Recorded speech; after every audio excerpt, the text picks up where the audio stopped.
Well, time for us to dig into our big stories this morning. And we're going to be talking about what to expect ahead of that all-important message from Finance Minister Ken Ofori-Atta at 1 p.m. on the floor of Parliament today. We have some inkling of what to expect. We've been told about that $2 billion package to shore up the city. We've been told about other measures, 30% salary cuts and all of that. But how is all of this going to help stabilize our economy? We have joining us for this discussion Alhassan Suini, Member of Parliament, Tamale North. We also have Dr. Kingsley Nyako, Member of Parliament for Kwada. So they will join the conversation. Other aspects of the conversation will weave in, should we be able to rope them in.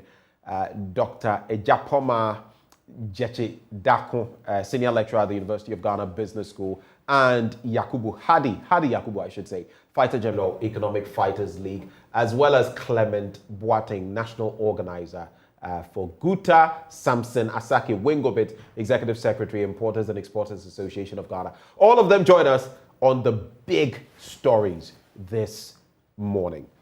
But let me start with those in the studio. I'll start with you, Alhassan Suini. We've heard of that retreat by the economic management team, cabinet ministers, and they do agree that things are not going well. And so, though they did not involve you in the minority or others, the government has sat down and said, we need to map a strategy to move the economy forward. All the things you've seen up to this point, do they give you reassurance? And the things you've heard as well, the 2 billion here, and we are taking salary cuts and all of that, do they give you any reassurance that our economy will soon find its footing again? Well, good morning, Ben, and good morning to Dr. Nyako. Good morning to our viewers, especially the good people of the Tamale North constituency. I think that if saying the right things were, matched with implementing the right things, we would not be where we are today.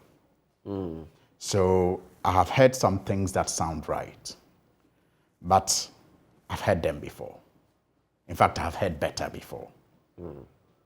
So as to whether it gives me any assurance, I am cautioned by the past, where I heard better, but the implementation, just was shambolic, and it's the reason where we are today. But one has to be hopeful that this time around, perhaps having been beaten by the inability to match performance with words, the government will be more committed to doing what they say they will be doing. The retreat, we all heard about it.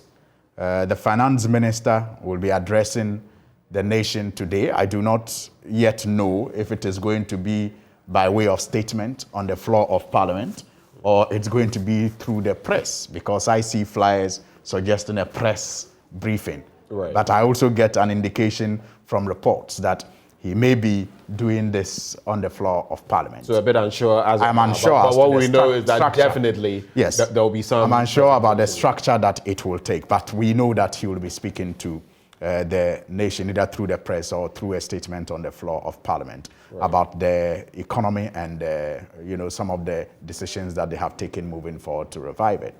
I've heard of the cuts, and it's all well and good. I mean, it's not the first time that, our governments have had to engage in this salary cuts. Symbolic, what do you call it? Small as it may be, it is symbolic. I mean, because some have said it's not an amount that is going to contribute so much to the kitty of obviously it's not. So it is symbolic to show that we're asking you to tighten your belts. Yeah. We're also tightening our belts. So it's not much, but like I said, it's symbolic. I mean, in the past, when those cuts were done, they were committed to constructing chip compounds across the country. So it gives citizens the assurance that our government is, finally waking up to the reality of how bad things are, and it is not enough for them to just call on us, the citizens, to tighten our belts when they don't show that they even have any belt hooks, on the pants that they wear. So it is that symbolic. But as to how that will impact the economy, only time will tell. Because that in itself is not enough. We need to take, very difficult measures moving forward by way of also even cutting down on certain expenditure or realigning some of the expenditure to make more meaning and to impact more. For example, some have raised the issue about the president travels and how he travels. It's not just the travel, but it's how he even travels. Are we going to see some prudence in that also? We should. And when that is done, and then you also look at even government machinery operations, the number of staffers that you have at the presidency, for example, the appointments, the new appointments that we have recently seen, will that stop? Will we have more? Will their salaries also be cut? These are some of the things that should complement the announced 20 or 30% cut. I've heard, and just to not to interject, but I've heard people on the same tangent say that the presidential staffers could be cut by at least 1,000 of those staffers, all of whom are Article 71 office holders, which means all the benefits flow through. And if we could shave off about 1,000, and the person suggests, I just don't have the name, but the person suggests, for example, that you ask some of these people, they say, we are at the presidency, but what exactly do you do? It's a bit ambiguous. It's nebulous. You do not know what exactly what the people do. Yeah. Do you agree with that? I absolutely agree. The presidential staffer list has almost doubled since 2017. And like you have correctly indicated, even if you are quoting someone, the fact is that you meet many of them and they just introduce themselves as presidential staffers, but without any job description. And so it tells you that we can do without many of them, and some savings could be made in that area. Because many of them also even have access to fuel and sometimes even government vehicles when they have to travel out of the country, out of the region. Because I know that they apply to the chief of staff and they get these vehicles. So I think that the government, I hope that the announcement will be all-encompassing. And it will really bring out a genuine commitment of government to lead in making sacrifices as we all are called upon to do so as we rescue the economy that is in crisis due to, some, if you like, wrong decisions that we took in the past, coupled with, the world challenges as a result of COVID and Ukraine. Let me come to a Member of Parliament for Kwadaso, Dr. Kingsley Nyako. Thank you so much for joining us on the show. When you look at what ordinary Ghanaians have felt and reacted to, and which the president, on the back of which the president said, well, we're putting this team together, we're having a retreat, and now I know you don't have the full details of what the finance minister is going to say. Those in government, not all of you would have those details, but what do you think the expectation of the ordinary Ghanaian is? And do you feel that expectation is going to be met today when Ken Ofori-Atta, whether he delivers a statement to the press or gets on the floor of Parliament, interacts with ordinary Ghanaians? Because, look, at the bottom of it all, that is what everyone is looking for. Last time I hit the fuel pump, it was 10.97. I'm getting fewer and fewer liters every time I go to the fuel pump. I'm concerned. What is your reaction? Yeah, Ben, good morning. Good morning to Sohini, my good friend. And good morning to your cherished viewers and my constituents from Kwadaso. It's obvious that we are not in normal times as a result of so many factors. I don't think what is happening is as a result of mismanagement of the economy. is as a result of some external shocks and difficulties that the global economy has been plunged into. And we know that the COVID-19 its consequential effects of the global recession happens to be the worst since 1930 during the Great Depression. And every country is bearing the brunt of this. Agitations have been in this country because of price hikes, because of inflationary pressures, and some of the economic hardships that we are going through. And Ben, you know that in advanced countries, the same agitations are going on. And that prompted governments to take some decisions to soothe the pains that their citizenry is going through. If you go to the US of A, there have been some policy decisions to, ameliorate the sufferings of the masses. You go to the UK and all that.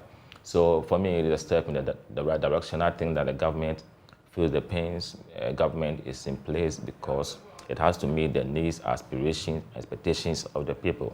So if things are not going on as planned, I think the government has to change here and look at the right interventions to put in place to ensure that the citizenry go through less burden in order to live our normal lives. So for me, I think that we need to applaud the government for realizing that something drastic has to happen. You remember in 2021, inflation was doing so well. By October, it was about 7.5 or so. They realized that it inched to 11% in I think sometime in November. Right. So the government had to even increase the policy rate from 13.5% to 14.5%, thinking that it will be able to sustain the price hikes. But that didn't happen. That is why the government this time around has increased it by 250 basis points, at least to 70%. That is by 2.5%. That's it. So to 70% to make cost of borrowing a bit more expensive and to check inflation. So these are temporary measures, at least to get the economy back, so that we can get to pre-pandemic, conditions in this country. Do you think we can really do that? Get to pre-pandemic levels where, per what you tell us, that the economy was pretty healthy. Look, consider the policy rate you speak of, for example. Yes, it has its positives, but there are the negatives as well. Once the policy rate goes up, it means the lending, when you are lending, banks are lending to us. As I said, cost of borrowing is going to go higher for the ordinary person on the street who is already feeling the shocks of the economy. But these are going to be in the interim. It affects the ordinary person. It affects business as well. But these are going to be hardship that we have to bear in the interim. We are going to recover. The multi-policy committee. Even in resolving the problem, it means we're still going to face it. There's even more hardship being foisted on the ordinary Ghanaian, even in solving the problem. I check and I realize that the multi-policy committee has met about more than 5 times since 2002 or so, and in I think 2002, 2003. The policy rate, even the highest, was 27.5. Okay, then it came down to 27% before NDC left. So it has been changing, but all these are policy responses to ensure that the economy is stabilized. So we all agree that there will be some temporary hiccups, but eventually the economy is going to bounce back based on some of the interventions government intends to roll up. You mentioned the $2 billion syndicated loan from financial institutions in this country, and also developing partner institutions and all that. All these are an attempt to show up the strength of the city. Right. Okay, because the city, is taking a nosedive and all that. And also, before that... Can we take a quick look at that? So these $2 billion, obviously, you're looking at about, what, some 15 billion cedis, thereabouts. You can do the addition or subtraction. Yeah. But the point is, again, to shore up the economy, we're going for a loan. Yeah. $2 billion. Yeah. Who is going for this loan? Is it the central bank? Is it the government of Ghana? By extension, of course, if the central bank goes, it is Ghana going. Yeah. But what is this going to mean? The policy rate, like you said, has gone up. Yeah. It's going to affect businesses. It's going to affect the ordinary Ghanaian. Another policy that you're bringing to bear is to go and take another loan, something that the ordinary Ghanaian, again, likely through taxes, will have to pay for. Yeah. Do you feel these measures are what we need at this point in time? Yes. I mean, these are prudent fiscal measures that you need to put in place. And the idea of the $2 billion syndicated loan is to help us deal with the depreciation of the city, and that's very important. Even before that, the central bank bought about 600 kilograms worth of gold, about 215,000 ounces. Okay, they are not refined, but when they are refined, it will be part of our foreign reserves. Our foreign reserves at the end of February this year was about $9.5 billion. So it will shore it up, it will increase it, then it will help us to stabilize the currency so that it comes down. And when it comes down, you know how it's going to enhance businesses and all that. So at times, you need some of these interventions you borrow to deal with a particular issue before you can take off properly. You know, extraordinary times demand that we take extraordinary decisions and actions.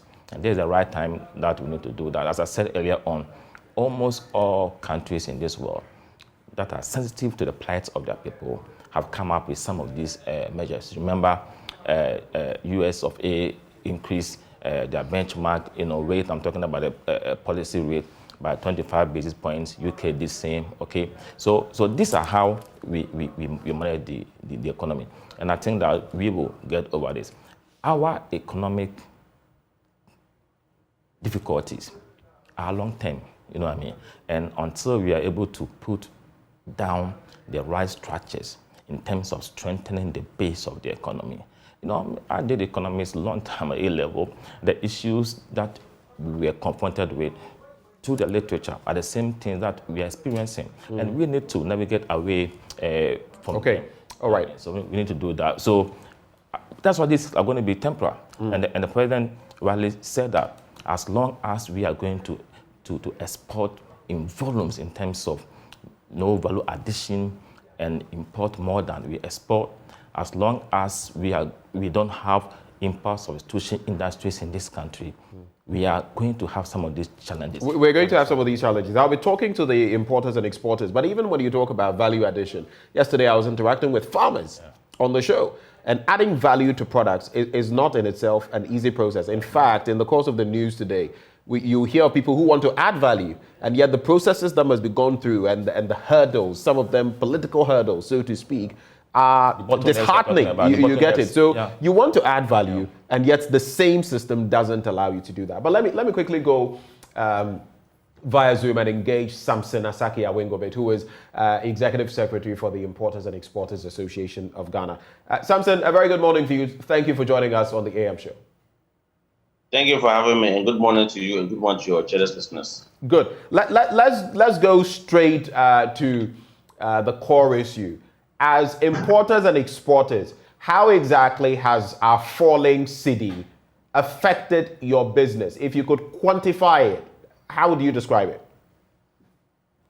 Well, it's a big blow to the business community.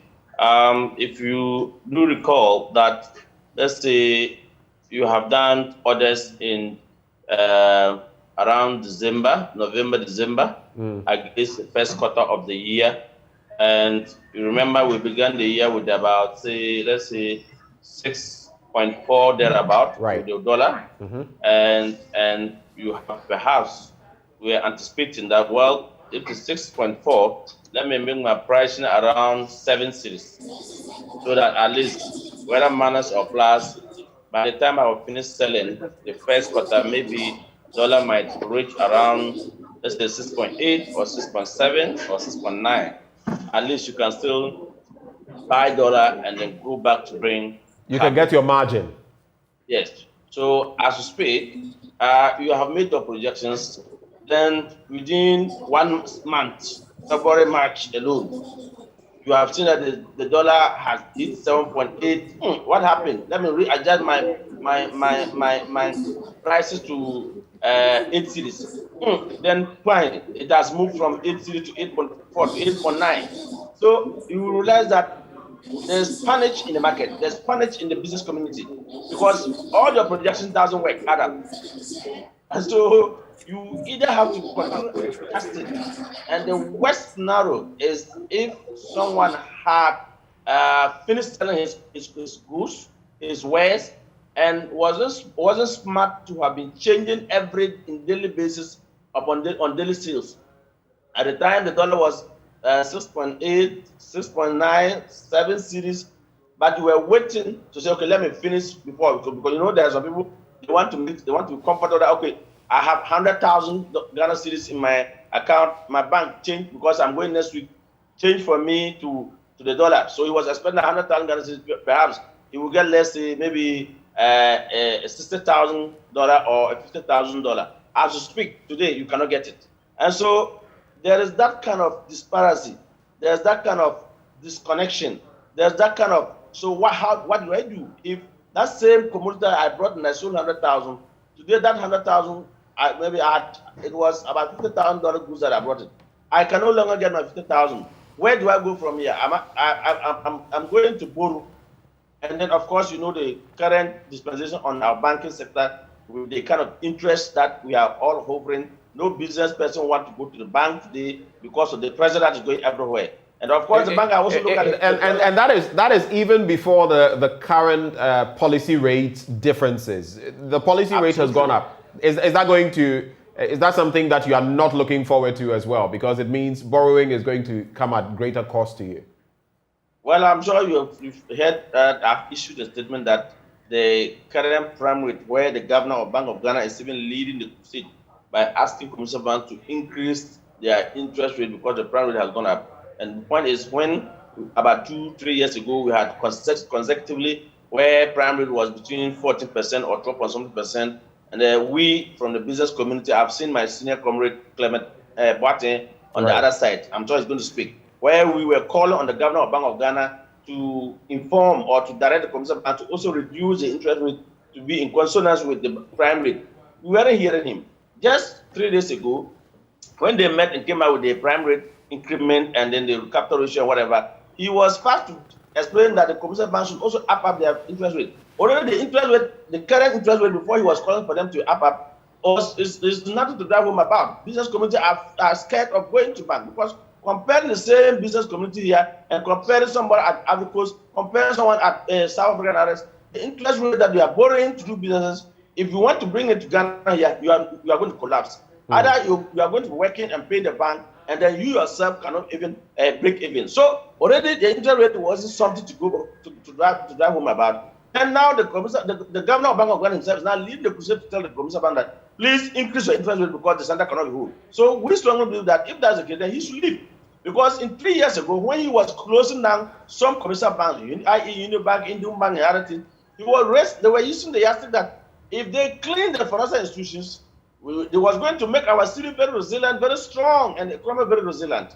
As we speak, 3 years down the lane, my people clearing goods at the port, the government who closed the bank without even records to business community, whether if this bank were doing good or not, are now imposing a tax component on the business community. If you are clearing cargo at the port, you are built to pay a percentage to help government solve the financial cleaning. I'm sure you are aware of that percentage at the port. Right. And so we think that this governor of Bank of Ghana, including his board of directors, has no clue. This guy has no clue to address our city differences. Hence, government, the president, to dismiss them.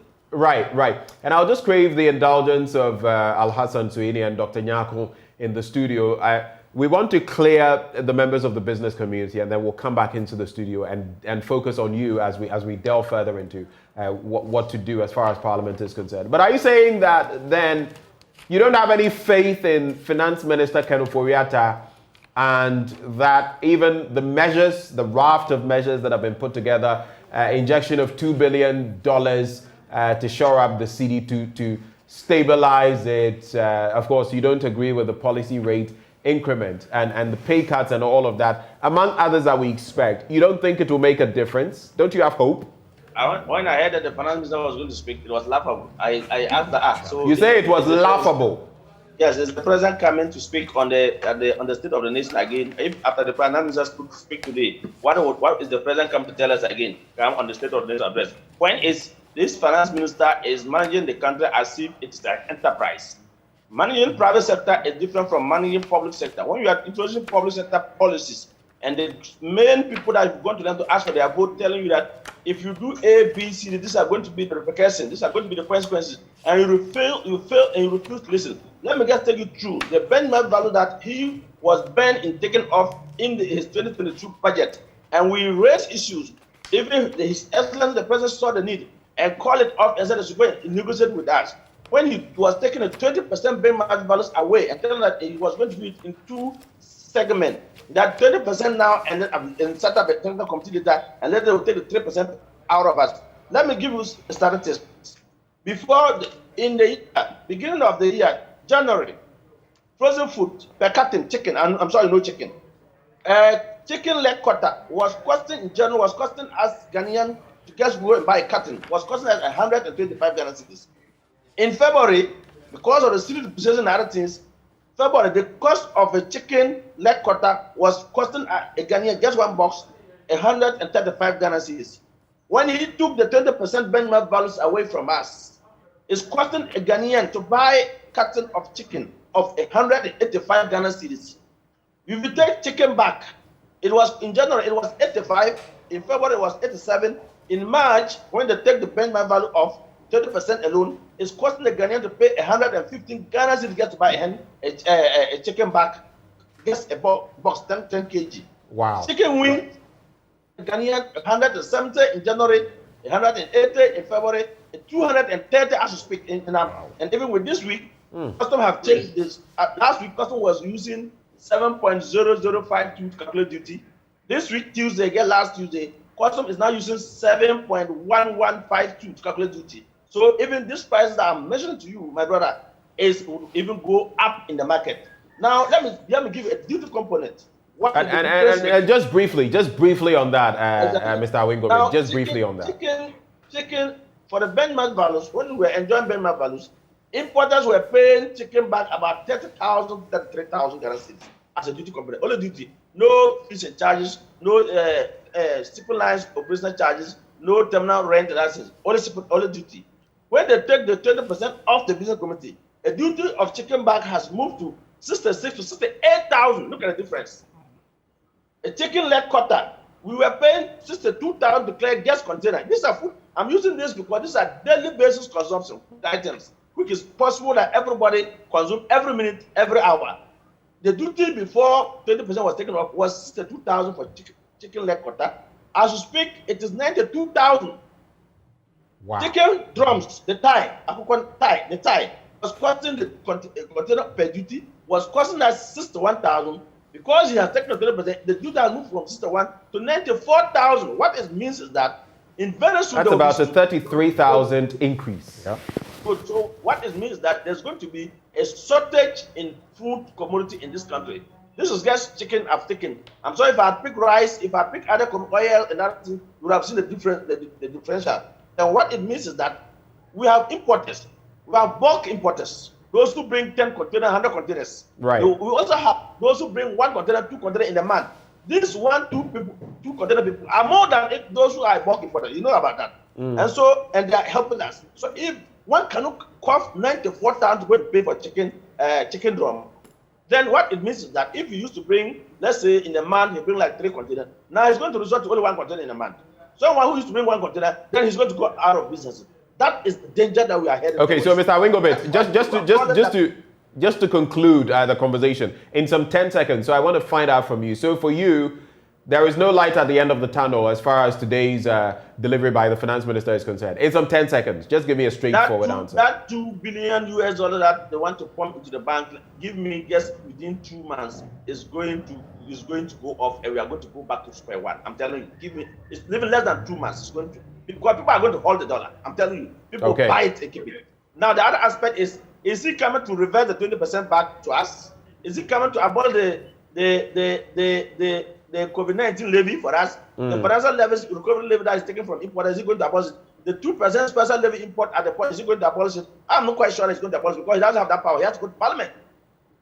Okay. He has to go to Parliament. Even when I heard that, they met with the petroleum consumers and concerned drivers union, and they were trying to take off certain taxes from whatever, reducing it by 1 cedis or whatever. No, he doesn't have that power. He has to go back to Parliament because these were acts of Parliament. So the Parliament okay. Look and say, we are doing it. He must go back to Parliament. What if he goes back to Parliament? Parliamentarians rejected his policy. What is going to happen? So I don't want to be deceived until we get back to Parliament. All right, thank you. Thank you so much, Samson Asaki Awingobit, Executive Secretary, Importers and Exporters Association of Ghana. Thank you so much for joining the conversation, and we wish you the very best. Let me come into the studio.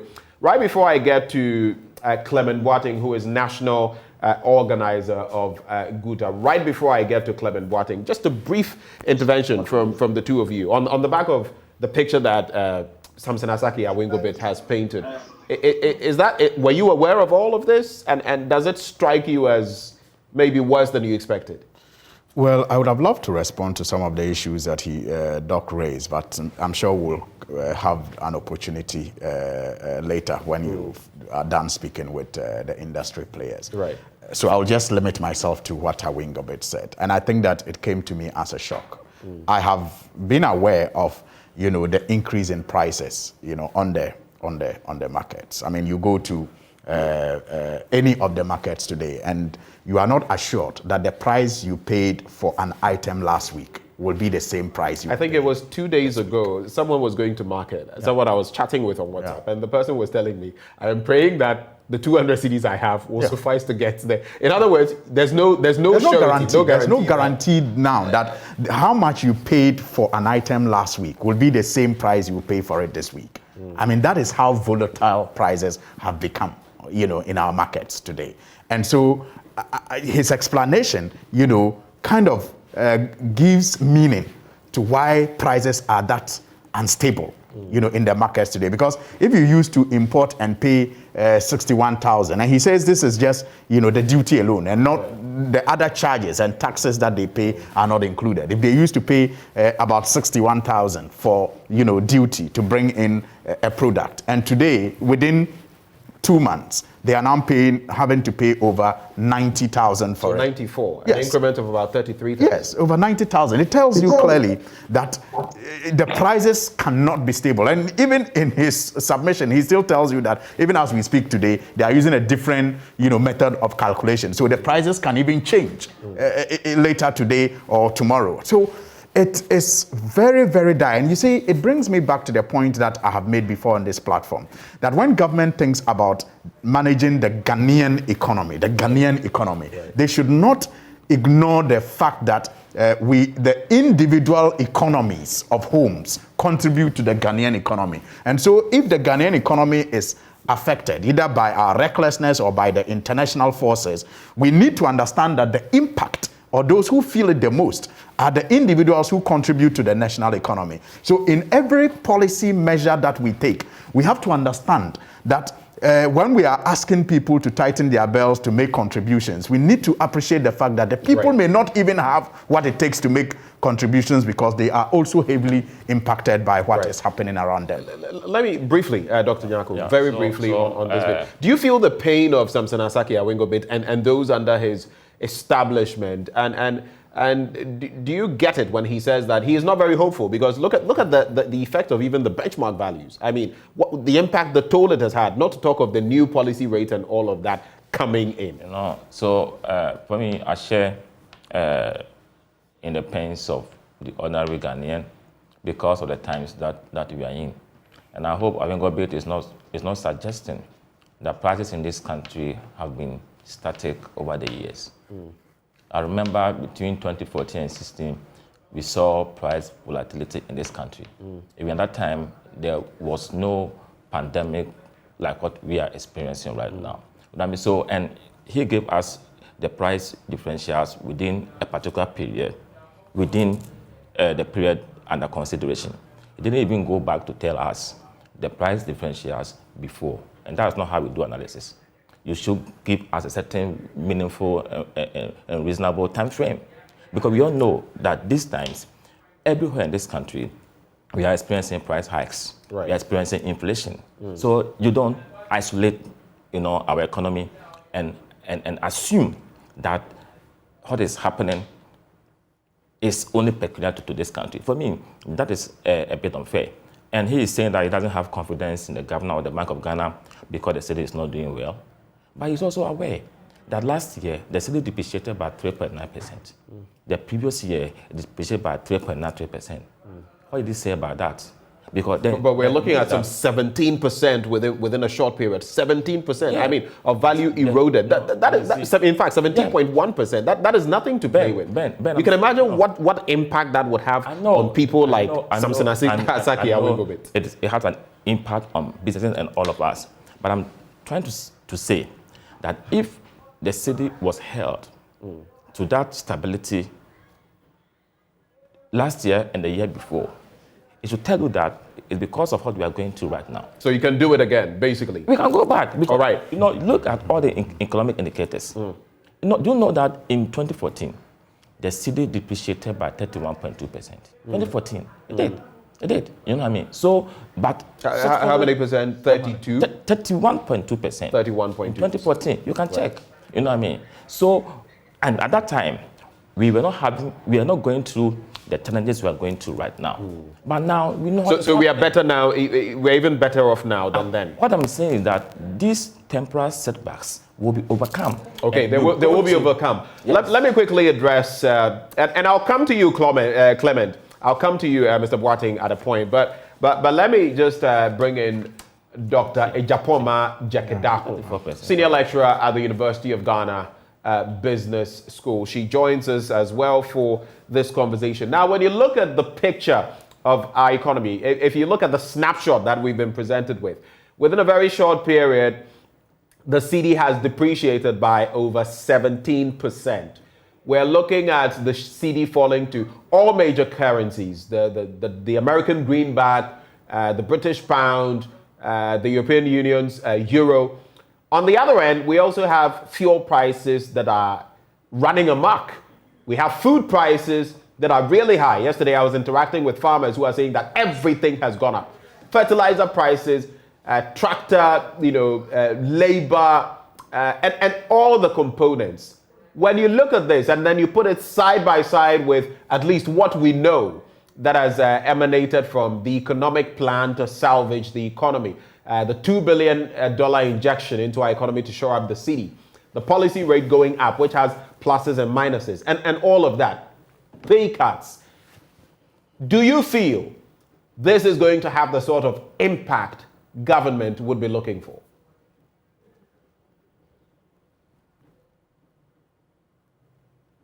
Good morning to your listeners as well. I really feel that this is going to have some impact. Some of the measures that have been started by the central bank would definitely have impact on the situation we find ourselves in now.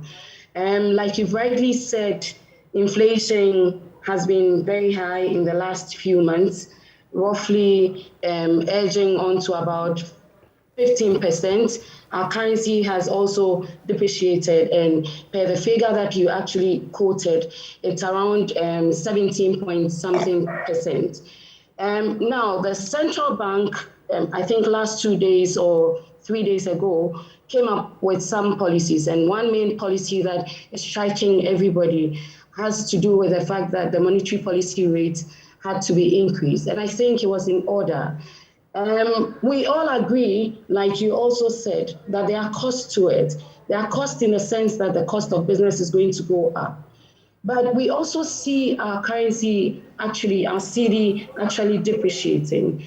And one of the ways that the central bank can help salvage the situation was just to increase the monetary policy rate. Now, the increment in this monetary policy rate was meant to address two things. The first thing had to do with curbing inflation or trying to bring inflation down. And then the second thing had to do with addressing our depreciation of the cedi. Now, the fact that the monetary policy rate has gone up we were going to be remaining competitive as a country, because mind you, the US has also increased its rate, and then the UK has also increased its rate. And therefore, if we're supposed to be remaining competitive as a country, if we're going to be able to attract investors into our country, then there was the need for us to be able to get our interest rate up there so that we can have investors investing in our domestic bonds. A quick question. Yes, I know you're talking about the comparative when it comes to economies and attracting foreign investment. But the point to be made is that the same economies you speak of, the United States and the UK, we can't compare to them on most levels. So, and we also know that in some instances, even almighty China sometimes would allow its own currency to depreciate for certain good reasons. So in this instance, is this the right move, making the comparison? Is this the right move at this time just because economic juggernauts like the US and the UK are doing this? Right, so you gave China as an example, and China is not as import dependent as we are. And so for China, which is an export driven country, if they were going to be allowing their currency to depreciate, then obviously that would benefit them because their exports are going to get cheaper, and that would promote their exports. But if you look at Ghana, which is an import-driven country, we cannot afford to behave like China. So you take, so we're talking about the US and the UK, and their economies not being like ours. We do have our peculiar problems. We are more, like I said, we are more import dependent, and we cannot sit and allow our currency to depreciate. We need to be able to do something about it. It is the reason why the central bank, I think it was a good move, and we should commend the central bank for taking that action. So it's gone up by 250 basis points. That is 2.5%. So, I mean, and the other side of this is that it's going to affect the lending rate. It's going to affect when you go to a bank to borrow, whether as a business or as an individual, it's going to affect how much you're going to be paying in terms of interest on these loans. What do you foresee to be the other side of the coin of this policy rate differential? How it's going to impact business, because already everybody is tight. Okay, so you are so right.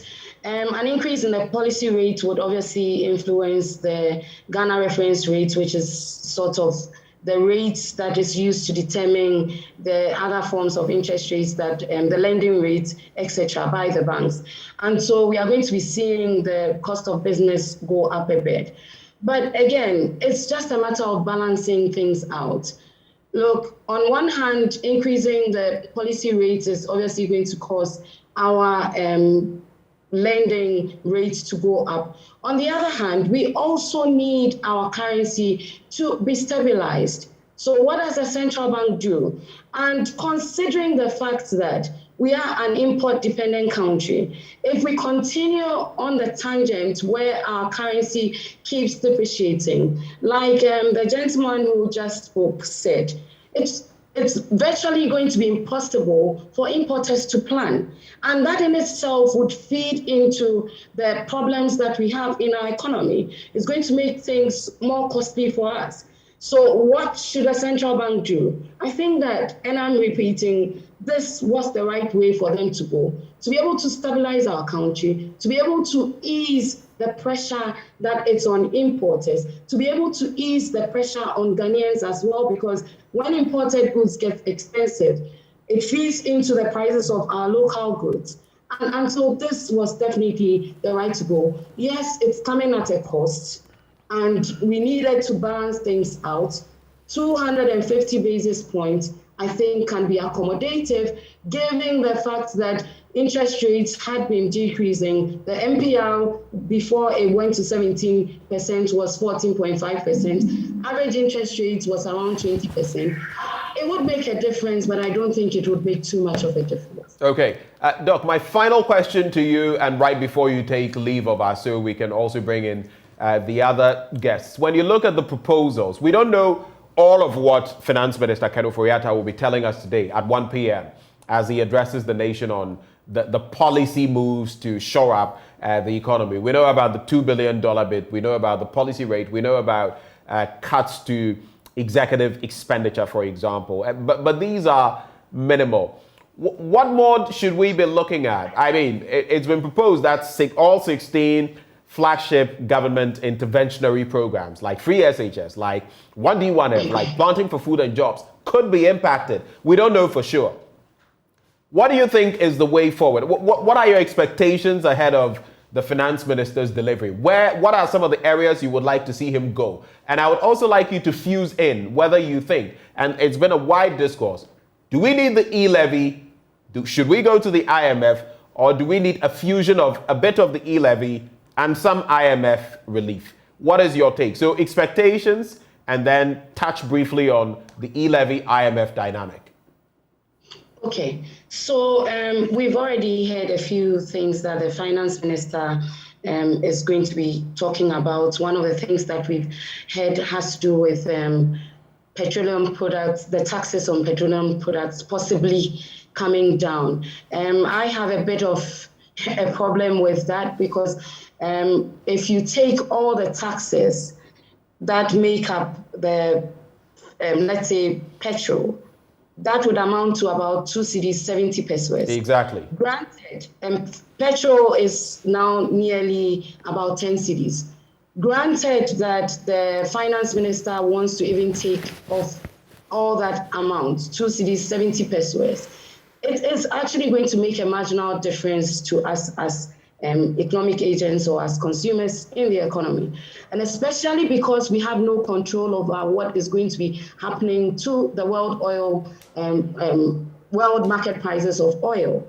And so if per what is happening now, the prices of fuel shifts from 10 cedis to about 12 cedis, and all the taxes would have been taken off, we come back to the same position. Meanwhile, that's going to be leaving a gaping hole in the revenue mobilization process of the country, because mind you, it was factored into the 2022 budget. Right. And so this same problem that we are complaining about, we don't have enough revenue, and because of that, we are going to have to borrow, etc. We are going to have to come back to that same position. And so touching the taxes, I'm a bit uncomfortable. Okay. We should rather be looking at other forms of government expenditure. And, you know, they said that they are going to be cutting their salaries by 20 or 30%.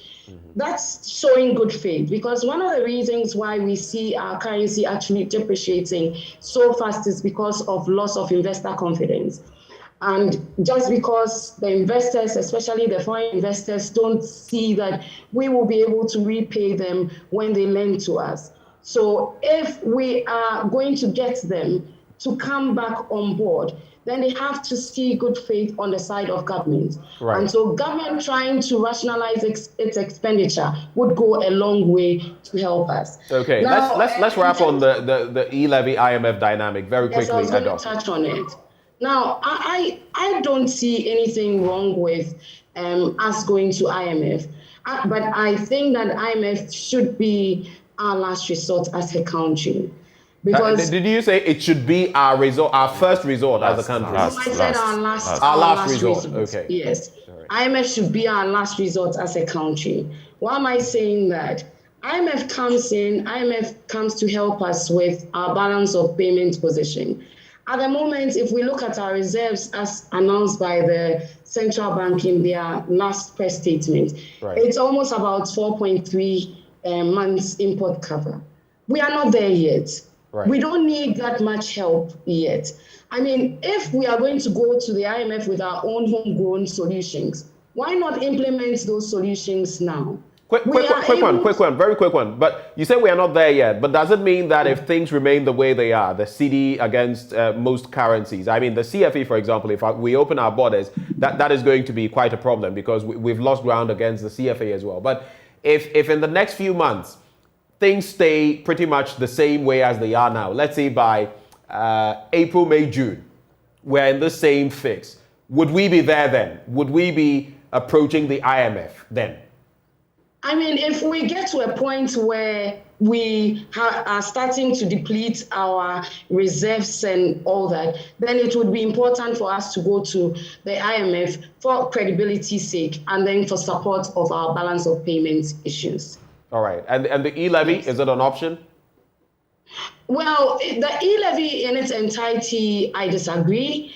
I'm looking at taxes on e-commerce. The kind of transactions that people do in the form of trade. Yes, that could be an option because people have to understand that when they are carrying out businesses, they need to be able to pay taxes.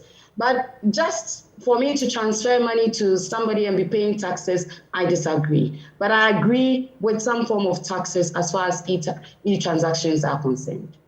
This has been very insightful, Doc. We're very grateful that you took the time to join us this morning. Dr. Japoma Jekedako, Senior Lecturer at the University of Ghana Business School.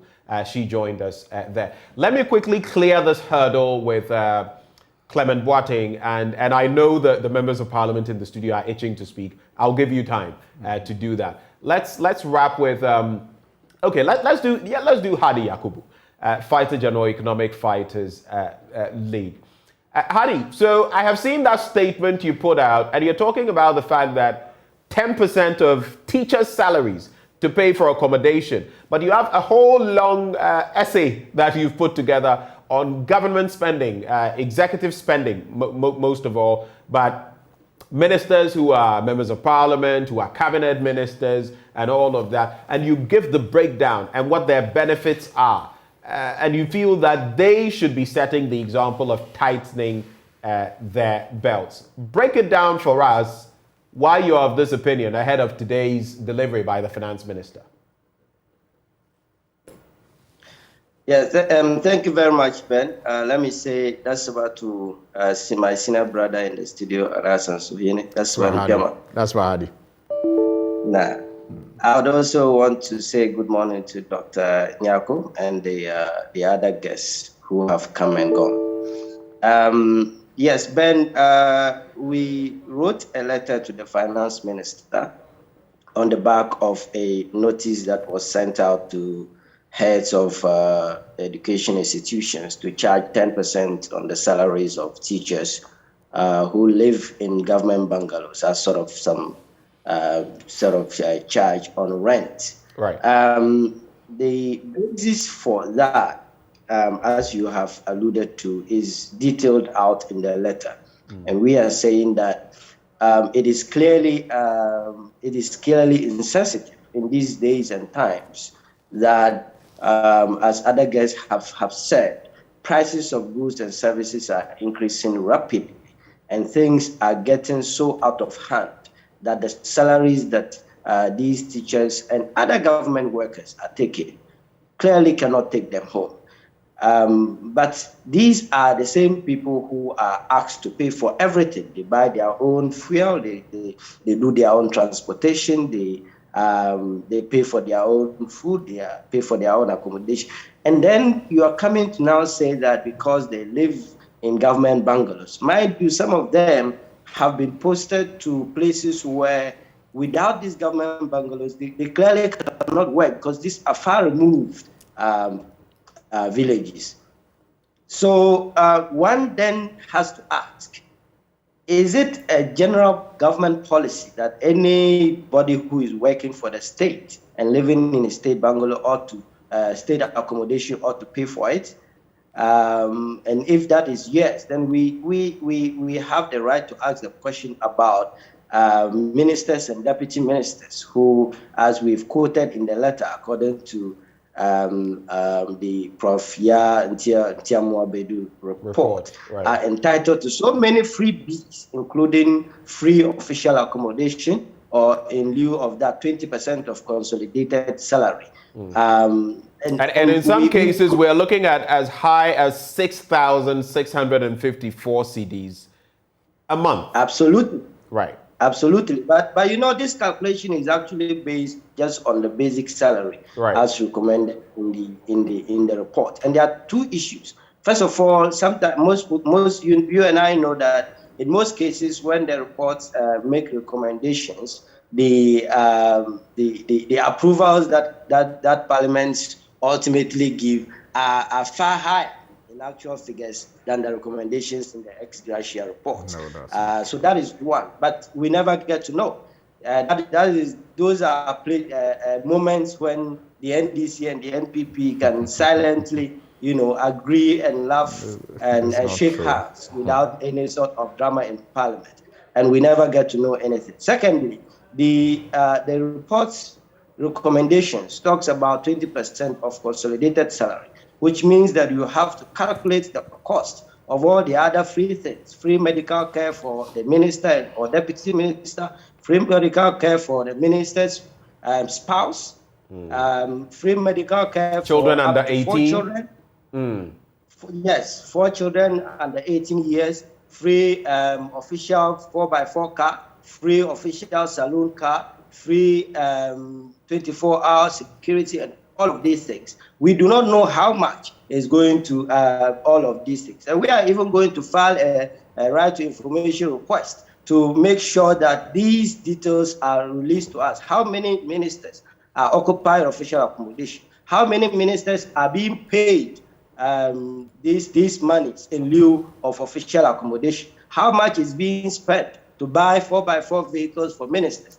How much is being spent to buy extra saloon cars for ministers? How much is being spent on free fuel that is being given to ministers? How much is being spent on free medical care for ministers, their spouses, and 4 children, and all of these things? We're going to file a right to information request too, because the citizens deserve to know. And if we get to know this, then we will realize that when it is time to ask people to tighten their belts, then it is necessary for the tightening of the belt to be seen, from those who are admin. What do you find in the paradox is that those who are taking the meager salaries in the public sector are the ones who are being asked to pay for everything. Right. Whereas those who are taking these huge money are not asked. They are given these things for free. So what do they use their salaries for? Right. I have a final bit to you. So in the midst of all of these things you've said, the picture you've painted, I just want to find out, we're going to hear from Finance Minister Ken Ofori-Atta today, and already some plans have been made mention of. What are your expectations, the Economic Fighters League, you as an individual, and how hopeful are you that these measures will be able to catapult our economy to a higher place or to a better place? Ben, I have no high expectations, but certainly it is important that the reason we sent this letter, we wrote this letter to the finance minister before his address, was to make sure that he averts his mind to the injustices and discriminatory practices in these sectors. But also, I think one thing that is very clear to us is that, and this is very clear from the governance of both NDC and NPP, is that none of them is ready to really tackle the roots of the problems facing our country. They just come in, put their hands, on it and come with so many knee-jerk, policies that would, just buy them time. And then when they go out, the other party comes in, does the same thing, and then goes out, and the other one comes in. Really, but what we need in this country is to look at the roots of the problem. And the root of the problem is that our economy, the economy of this country, the Ghanaians, the citizens of this country have no ownership and control of their economy. The mainstay, they are looking at e-levy, and they are looking at all these other minor areas of revenue that are going to actually increase the hardship on the people. When in actual fact, there's a lot of money being made in the oil sector. There's a lot of money being made in the gold sector. There's a lot of money being made in the mineral sector. But none of these things come to Ghanaians per se. It goes to foreigners. And if you do not take control of your economy, if you do not take ownership and control of your economy, you can raise the basis points on the monetary policy. You can do all these knee-jerk things. Nothing is going to substantially change for a sustainable period of time. Hadi you are going to continue massaging these things, and you are not going to have a sustainable structure of economy that inures to the benefit of majority of the people. So we are saying that these are things that need to be taken into consideration, without which. So the president. Hadi, your point is made for the sake of time. Apologizes to the people of the country, because who should apologize to the people of the country?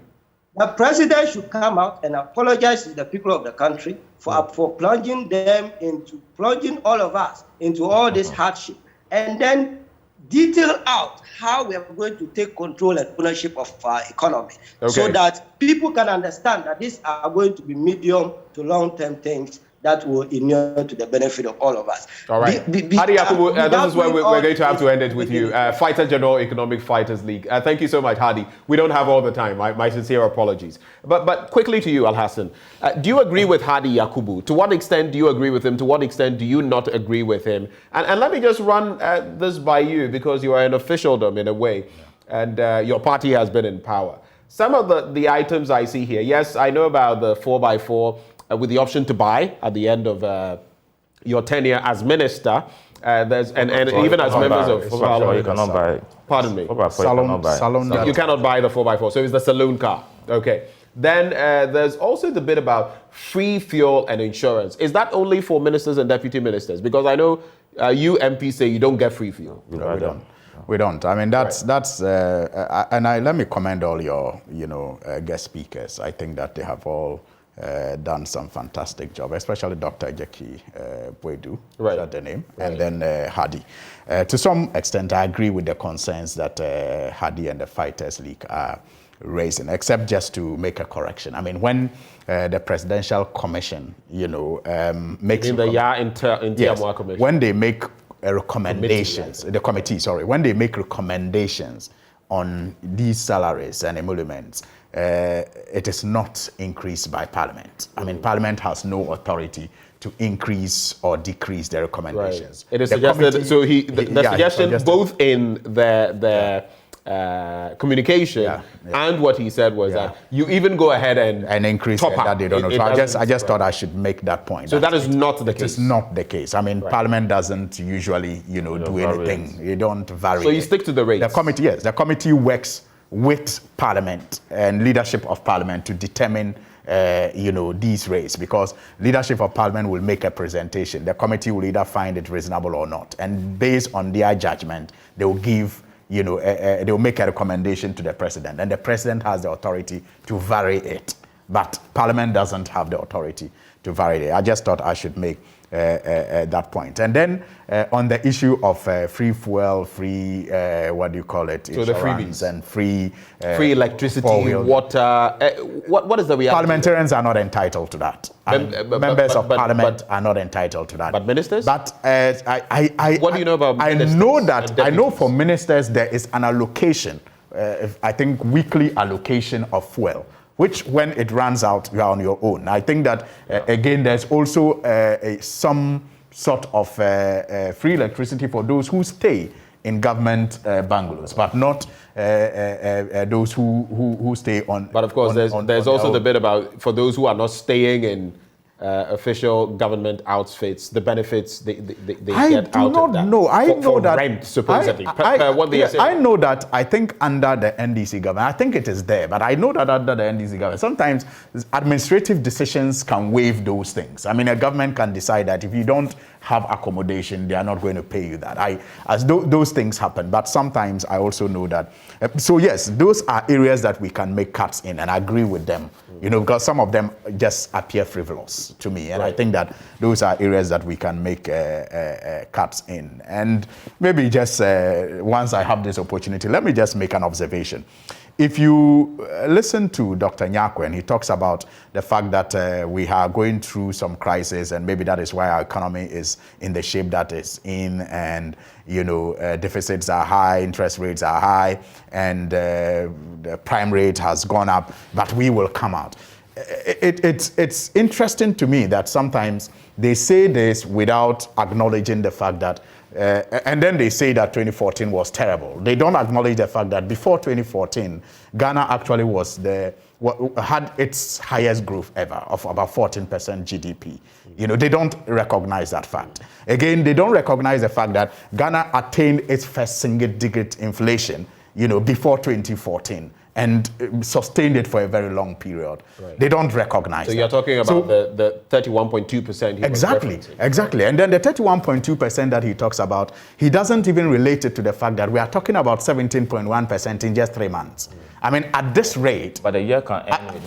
At this rate, I'm saying at this rate, clearly, anyone making projections will tell you that we'll go beyond 40% at this rate. At this rate. So you know, they are pointing to the fact that with the raft of measures we are seeing now, if these don't work, then we can get to that. Yeah, so that's what I'm saying. At this rate, at this rate, exactly. If things go to that point, that is when we have to go to the IMF. I agree with you on that. Now, what they also fail to recognize is the fact that after the 2014 dip, which was not the norm, which they considered the norm and referred to it as a mark of incompetence, but wasn't the norm, but because of the circumstances at the time, the NDC worked so hard to create the physical space that was lacking, which led to the crisis in 2014.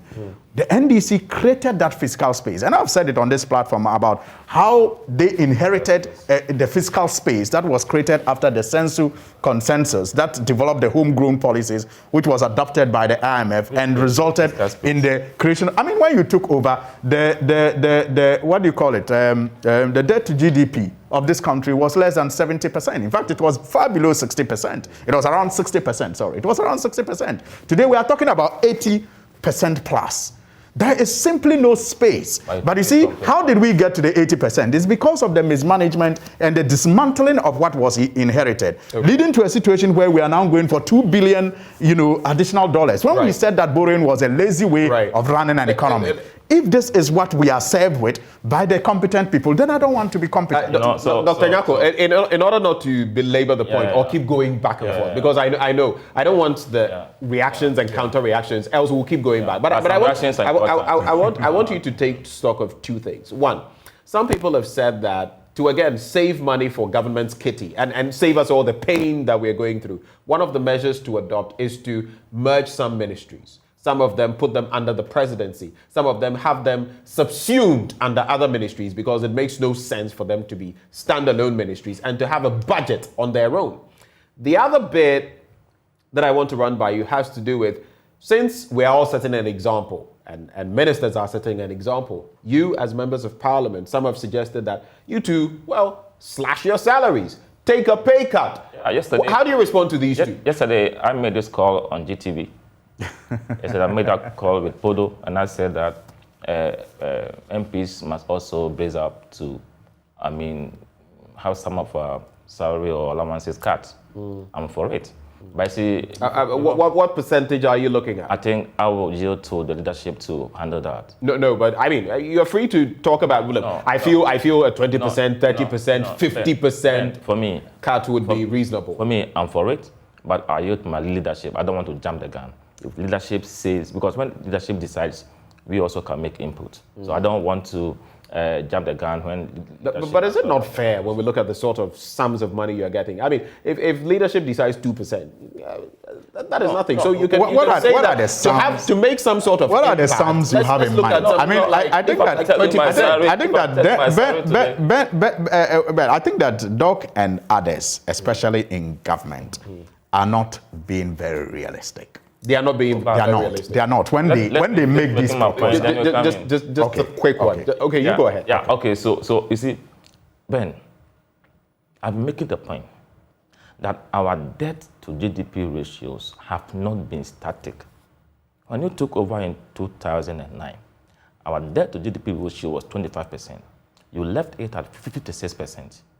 Look at an incremental jump of about 30%. Right. Before COVID-19, we had moved it to 62.5%.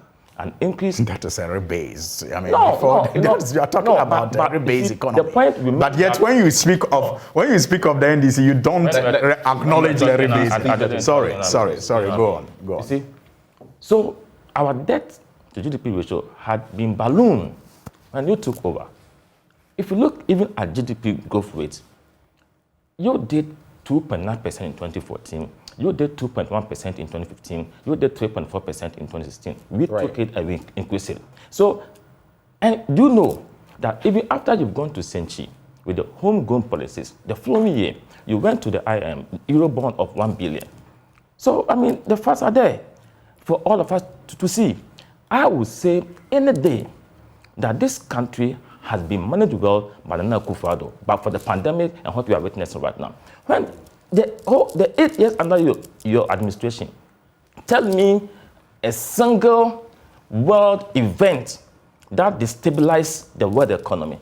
Even power crisis. But does it have to be a world event? We had exactly that, our own internal power crisis, and like it or not, it was self-inflicted when over the years, especially in the Fourth Republic, things had not been done that culminated in that. Don't you forget that under Kufuor, we had our own experience. Yeah. So it wasn't an experience that had started with the Atta Mills or Mahama regime. No, when we had that experience under Kufuor, you and I know that it was when we were experiencing the global credit crunch. And at that time, you remember, fuel price had increased to $147 a barrel. Before Kufuor, left the scene, MEP left the scene, intervention had been put in place. When they took over, we had excess capacity of about 2,800 megawatts. That's not true. That is true. It's absolutely 2,800, and we needed. From where? Where did that excess capacity? So please land so you can also. No, we've been in this land on media game for a long time. But where did that come from? We had 2,800 excess capacity, and we needed around 2,000 during our peak period. And we all know, Setepe told us at that time, the issue was about finances. We didn't have money to be able to get our country in light. That had been resolved. 4 years we slept in darkness. Right. But as we speak, we have relative power supply in this country. You know what I mean? You left over a mess. When they went to IMF, I have the report there. The IMF told them that, listen, you need to ensure that you increase local generation of revenue. That had been the IMF solution. Then that's what the government is doing right now. And I'm happy with what Dako Jeke said, that the IM should be the last resort. If we can, as a country, rely on our domestic might in terms of revenue generation, that should be the way to go. We shouldn't always take our cap in arms and go. We've gone to IMF several times, but we've not had the meaningful solution that we need. Okay, so just right. So I get the points you're making, but for you are for the pay cut for MPs. I just wanted to be. You see, I'm for it. And that gentleman is called Hadi Yakubu. I taught at the University of Ghana for about 8 years. And I know, when I began, I was giving rent allowance. But the rent allowance was not enough. So it depends on what you want. At times, you can even top up before you can get the facility you want. It had been there. So then the impression is being created as if it's the MPs or politicians who get some of these benefits. For me, it is so sad. Because the fact is that you go to the public sector. But to be fair, it is the quantum involved. We all know of the salaries of members of parliament, of ministers, of deputy ministers. When you pick the ordinary average Ghanaian on single spine and you make the comparison, there's no comparison. Let's be fair. What you earn, and that is why sometimes people want to hold your feet to the fire of responsibility, accountability, probity, and all of that. Because looking at what you earn, even in dollar terms, compared to what the ordinary Ghanaian who is even making it on average, you would realize that we are nowhere near you guys, which is why people sometimes want you to trim your own budget or spending. Every job comes with a description. Right. And your salary is determined based on your job description, what to do. So when we are making these debates, we must also look at what the person do. Let me ask you, and it's not a devious question. It's not. I just want to find out what you do as members of parliament. is it, and with all respect to you guys, is it extraordinary compared to, let's say, what some CEO managing a company somewhere is doing, managing an entire outfit of thousands of Ghanaians and all of that, who is earning far less, maybe a third of what you are earning? Are you saying that what you do is so exclusive that you need these to be able to, that you can't do without them? At least I've worked in other sectors. I've taught before. I've been HOD before. I've been in academia and other sectors. I'm a member of parliament. I can tell you, as a member of parliament, what I go through, the things that I do, my brother, outweighs what I've been doing before. Because the responsibility and the burden, we go to parliament almost every day. What goes in there? Even the Hansard that you have to go through and read. I read theses, dissertations, I read them. But every day, there's a Hansard. And you want to be a serious parliamentarian, you must. And at times, a Hansard, if you look at the volumes, over 300 pages. I'm telling you. All right, so the point, you know, the point is made. Before I could just make a contribution to this. For the sake of time, I'll be moving on to Clement, but I know you want to. So let's do that quickly. Just a quick one. You know, and also add whether you feel, as MPs, your salary should be. I'll start on that note. I think that Doc and others in government are not very, realistic. I'm not against salary cuts, by people. Are you willing to take a pay cut? I am willing to, but you see, we have to come to that discussion with some level of honesty. Proportion, yes. With some level of honesty. Okay. I know media practitioners who earn more than I do as a member of parliament. I know, as for CEOs, I don't even talk. Some of them actually take twice my salary. Yes. You understand? And the workers, they're few and far between. Yeah. Those who would be taking that kind of salary. No. In fact, they are not few. In fact, they are not few. Look, I can bring you my pay slip. It's less than 10,000 Ghana cedis. But I know media practitioners who earn about 8,000, 9,000, 10,000, 11,000. You earn less than 10,000 cedis. Most of the time. After deductions, I take home less than. So your gross obviously is more than 10,000. Yes, but that's the point I'm making. But I'm telling you, when you talk about even take home, there are so many workers in this country, in the banks, in the financial institutions, who are taking more than us. But you know the difference, Benji. You know the difference. The difference is that they are not obliged, even they do, but they are not obliged to attend to some of the social demands that we attend to. If they don't do it, nobody blames them. But as a member of parliament, if you don't do it, you lose. It's an obligation. It's an obligation for you to do. So that is the difference. Again, when I say those in government are not being realistic when they call for these salary cuts of MPs, is that many of them in government are serving on boards. In fact, almost all of them are on boards. But we can do proportion. Okay. Man, we can do proportion. So let's come to that discussion with some level of honesty about our earning, the difference in our earning, capacity. So that we can do we do the proportion. But there are some of you who are more well-to-do than some of us. How are we well-to-do? We are taking the same salary, but you have an extra from you're serving on a board. What I find refreshing is that both of you are willing to take pay cuts. Yes, we are. But let's come to that discussion with some level of honesty about how we the differences in income. But let me just respond quickly. He talks about the international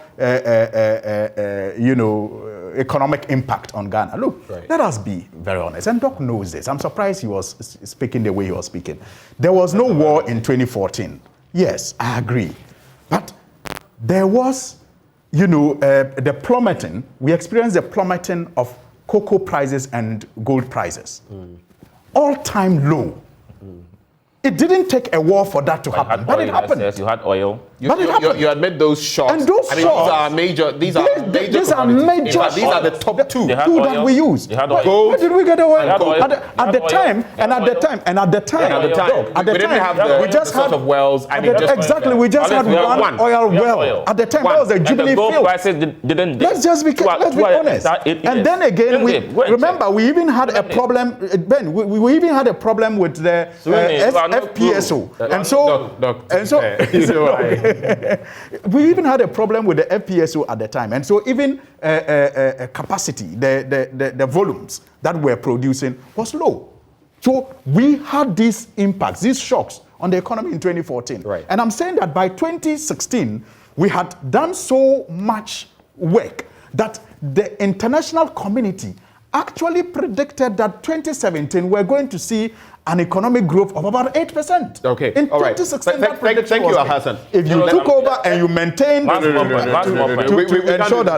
bring in Clement Boateng. Clement Boateng is first vice president at Guta. I just want to sneak in Clement Boateng so that you can also make your point. We've heard from Samson Asaki Awingobit in terms of the real feel out there for importers and exporters.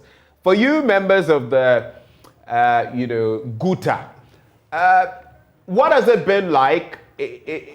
What has this crunch felt like for you in terms of conducting your usual activities? And how expectant are you that whatever Finance Minister Ken Ofori-Atta is going to say today will bring about some boons to you as members of Guta? Thank you very much for having me. Can I know your name? This is Benjamin Akakwo, and my apologies for keeping you on for so long. My sincere apologies. It's okay. So good morning, Benjamin. Thank you for having me on your program.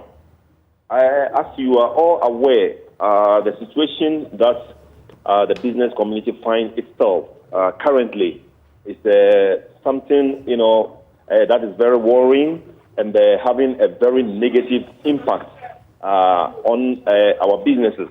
I think my colleague Astake, spoke length and breadth of the situations that is pertaining at the ports. How we are currently, paying more as a result of, the benchmark, the adjustment that they did in a benchmark. We were calling for a total, a total government had wanted to, reverse the policy, but we said no. And so we were negotiating with government to try as much as possible to continue with the process. But then government just give us some concession, which I think is not enough. But we will take it like that. So couple, with the present, currency, depreciation that we find ourselves, it has a very negative impact on businesses. And I think the measures that the Bank of Ghana also came out with regarding the increase in policy rate is also not going to help the situation. Well, if you listen to the economics... So you disagree with the policy rate increment? You disagree? Yeah, we thought it should have been maintained. It should have been maintained because even though the economists will say it's good because they want to, mop up excessive, money in the business community or in the country, but it still have a negative impact on businesses because it asks us to, cost of doing business. Because once the policy rate has been increased, then you know that the banks are also going to, borrow from the commercial bank at a cost, and therefore their margins, is also going to be increased. And definitely it is going to affect, the lending rate because we are those on the ground that knows what actually pertains on the ground. But if you speak to the economics, they will speak on paper and think that what the Bank of Ghana did was in the right direction. But we those that are on the ground and doing the actual business think it wasn't right, and at least it should have been, maintained. Okay, so ahead of today's presentation, if you can do it in some 40 seconds for me, how optimistic are you that there'll be any cushioning for the members of your community? What are you looking forward to? Regarding how the cedi depreciation can be, controlled, Guta has preferred a lot of measures, to the government that we think if it's implemented, it will go a long way because this is a situation that has been perennial. That at the time of the year, in every year, we find ourselves in this situation. So we think once currently most of our imports, come from China, there could be some arrangements with banks in China. They could have a partner bank in China so that instead of taking, the hard-earned foreign currency here, we will pay the money in cedis at the bank, and then they will in turn, pay our suppliers in the Chinese euro, Chinese yuan over there. So, we expect the finance minister, to touch on this, and also we expect him to also, make a pronouncement about the repatriation of profits by the multinationals. At the end of the year, they do 100% repatriation, and this has also, aggravated the situation that we find ourselves. So if the investment laws, can be revised so that this 100% repatriation at the time of the year can be done in tranches, I think it will also go, a long way to help the business community. So basically, these are some of our expectations. Thank you so much, Mr. Boateng is first Vice President with Guta, Clement Boateng. Members of Parliament, I'm going to give you less than a minute each if you can manage it. We're actually out of time. Al-Hassan, so less than a minute with your summary comments, wrap-up comments. Well, I think that there are a number of vindications for some of us, which I feel very grateful about. I was listening to Mr. Ajimandia, Dr. Ajimandia this morning, and he indicated that government must take a second look at the nurses and teachers allowance because in his view it is needless, even though it was a political campaign. I find that refreshing that many people are coming to the realization that some of the decisions that were taken under the NDC government were not incompetent decisions at all. I also heard Steve Manteo, who spoke about how we can fund SHS by investing our oil money in projects such as the Terminal 3, then use the proceeds from such investments to fund free SHS consistently, because he has seen that these investments are paying for themselves. For example, Terminal 3 that was costing the nation about $274 million US dollars. If we had used the monies we had borrowed in the past 60 years or so, investing in such infrastructure that could pay for themselves, perhaps we will not find ourselves in the state that we find ourselves. At Trouble Gas, for example, we use $1 billion to construct it, about $1 billion, less than $1 billion. Today, it saves us $300 million every year.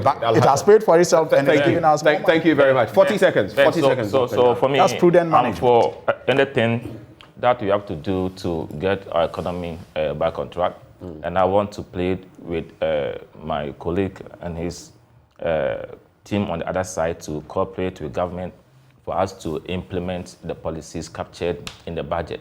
If we had implemented those policies, I'm sure the pains we are going through right now would have been lesser. Does it include the e-levy? I've heard one from your rank say that in a month the e-levy ebeba. I mean, that's why I'm saying that we need their cooperation to make sure that some of these policies we are introducing come into fruition. The benchmark reversal policy was also one of them. The fees and charges, automatic adjustment is one of them. The common platform in dealing with property tax.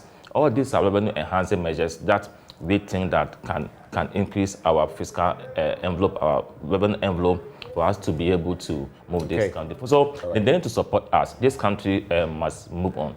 The excessive politicking, for me, must give way to productive thinking, patriotism over this. I mean, it does nobody good if we are happy regarding what is going on right now. But I want to commend my brother for accepting that even as MP, even though we are going through difficult times in terms of how much we receive, we must also sacrifice to support the government in helping the citizens. Thank you. There's a caveat. Thank you. And I'm sure he's not forgotten the caveat. Sure. That they must be open and candid about it. Yeah, exactly. And that we've been joined on this conversation. It should not be across board. By government must proportion. Samson Proportion. Asaki Awegbobe of the Importers and that. Exporters Association. We had Clement Boateng, First National Vice President at Guta.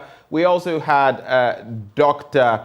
Ejapoma Dakon, who joined us. She is Senior Lecturer at the University of Ghana Business School. In the studio, we had Al-Hassan Suine, Member of Parliament, Tamale North, and Dr. Kingsley Nyako, Member of Parliament for Kwadaso. Gentlemen, and to all of you who joined us via Zoom, and to all of you watching as well, thank you for making the time. My name is Benjamin Akako. This is the AM Show.